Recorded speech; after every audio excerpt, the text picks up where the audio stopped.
Donc, la conscientisation pour l'unité africaine peut se résumer, parce qu'on n'a pas beaucoup de temps, en quelques chiffres et quelques phrases. Pourquoi l'unité du continent?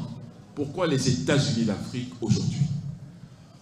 Mesdames et messieurs, quand vous faites le calcul aujourd'hui, en 2021, de l'ensemble du produit intérieur brut africain, c'est-à-dire les biens et services produits par les économies africaines aujourd'hui, vous arrivez en 2020 à un PIB de 2849 milliards de dollars. C'est la valeur des économies africaines, toutes additionnées les unes avec les autres. Ça vous donne, je répète, 2849 milliards de dollars US. Et ça place l'Afrique aujourd'hui à la 6e place mondiale en termes économiques. Je n'ai pas dit demain ou dans 2 ans. Je dis aujourd'hui. Quand on ajoute tout ça, nous sommes la 6e puissance économique au monde aujourd'hui. C'est-à-dire, avant le Canada, 1763 milliards de dollars, avant l'Italie, 2112 milliards de dollars, avant l'Espagne, 1451 milliards. Je pense qu'on peut plus demander pourquoi. Le résultat est immédiat et c'est l'unité qui explique cela.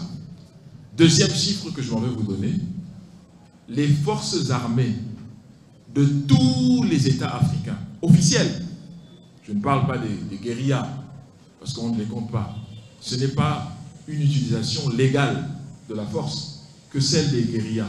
Elle est illégale.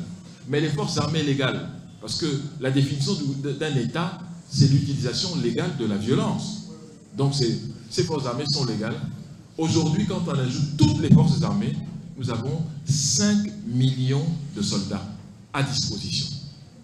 Pour la Chine, qui a le même nombre de population à peu près, un peu plus d'1 milliard, la Chine a 2 millions et 300 000 soldats à disposition. Et quand vous ajoutez dans tout ça le tourisme, vous voyez que l'Afrique est encore la première puissance touristique au monde. Pourquoi? Vous ajoutez l'Égypte, le Maroc, le Kenya, la Tanzanie, l'Afrique du Sud. Vous voyez que le nombre de touristes en Afrique est naturellement plus haut que les autres pays du monde. Donc c'est pour dire que de mettre ensemble nos énergies, nos connaissances, nos richesses, est incontestablement la voie pour l'Afrique, 1, de se faire entendre, 2, de se faire respecter, et 3, de changer le niveau de vie de nos populations. Il faut transformer les ressources que nous avons, c'est-à-dire le coltan, le diamant, le magnésium, tout ça. Il faut transformer ça en richesse, c'est-à-dire en objet capable d'améliorer la vie quotidienne des populations africaines.